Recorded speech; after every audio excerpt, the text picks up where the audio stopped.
Now that you've had a chance to decompress, I mean, just what are your thoughts after, the performance you guys had on Saturday and trying to get ready for Baylor now? We went out there, did the best we could. We didn't make the plays that we should have made, and that cost us to give up plays. Joe Burrow and his team, LSU, made a lot of plays, but there's some plays out there that we normally make throughout the season that we have to make, and we did not.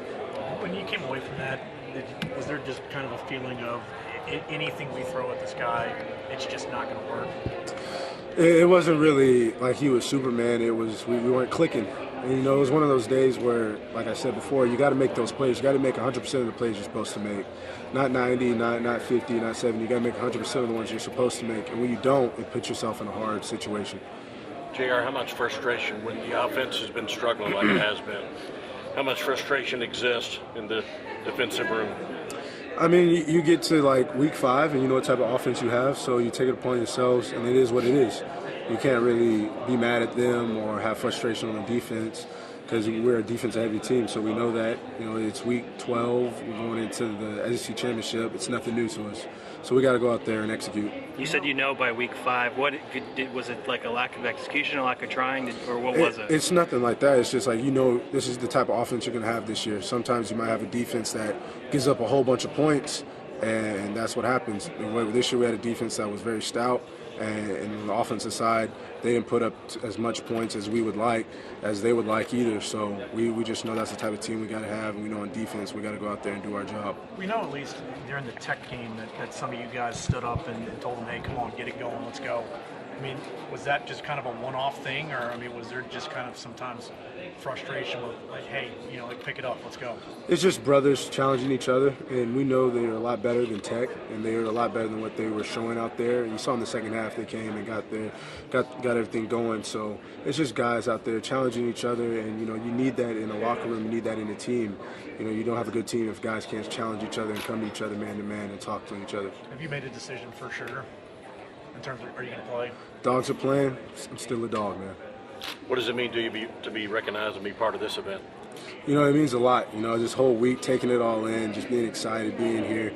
And that's one of the things I wasn't really able to focus on it really before this week got here until that game was over, until the SEC championship was over with.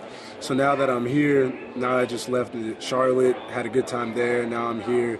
I'm just happy to be here, man, and taking it all in, win, loss, or draw, man. I'm just happy to be here. So 2 events for you and like 20 events for Rodrigo this week. Yeah, Rod's been all over the place. Rod's a world traveler. He needs his own plane. What about, his rock star status? He worked for it. Rod works very hard for it. He's built for the moment. It's something, I'm sure is one of his goals. I think he's exceeded his expectations, and he's done a great job for us this year. How about hanging out with the other guys like Derek Brown, getting to know them a little bit? Do you know them already? Or? Yeah, me, Derek, Isaiah, Chase, we were all in Charlotte together, so we got to know each other. All great guys, very, very fun guys to be around. Derek, being a Texas guy, did Baylor ever, have any interest in you? Do you know anything? I went to their camp one time. My cousin actually walked away with an offer, and I didn't. So, Baylor did not offer me. Who's your cousin you're talking about? Gibbs. D'Angelo. Have you had a chance to look towards Baylor and set your eyes towards the next game? I have not really, just been trying to take in this week, and being part of this is a once-in-a-lifetime thing. So I really put Baylor and film aside. It's crazy to hear me say that, but I just put it aside just to enjoy this week. What about Big 12 in general, just the offensive styles that exist there, and what are you looking forward to? What kind of challenges in general? Just the challenge, and it's facing a team like that can score and that can put up a lot of points. Just on the defensive side, you get challenged and you love it. You gotta love facing the challenge and see what your guys are gonna do. When you faced an offense that's that crazy, or those types of offenses before? We faced a lot of great offenses this year, but I wouldn't say that crazy. That's a totally different style of the Big 12 country. You get one last shot. The way you guys played last year in this game, do you feel like that's going to be a topic of conversation for the young guys in terms of how serious to take this game? You just got to tell them, it's a serious game. Like last year, we did not, get our goal, and we did not win the game like we wanted to. But you got to have those guys come out there and practice and get ready, and just have them practice very hard. What kind of group do you feel like you guys are leaving behind in this defense? A young, hungry group ready to play. Those guys are ready. They're hungry. They've been led. They've been coached, and I'm very excited to see those guys play in the future. To go back to your decision to play in the Sugar Bowl for a second, was it a tough decision? Did you have to talk to anybody? What went into that? Just me and my family, man. What do you see out of the young guys like Nakobe and Nolan and those kinds? I mean, both intellectually and physically, what do you see out of them, their potential? Just their motor, man. They have a high motor. Nakobe and Nolan, they have a high motor. You see Lewis Singh get out there, make some plays. He has a high motor. All those guys are very skilled, very, very, very skilled. And they're going to grow up and develop into great players. And it just, comes down to how hard they work and what they can learn. What kind of impact do you think you've had on the UGA program? I think I had a pretty good impact, a very special impact, being a leader, coming back from my senior year, and just leading since the first time I stepped on the field, and leading those guys in the DB room, and getting to know those guys, and really getting to sit there and watch those guys grow. I'm very excited to come back and see them grow.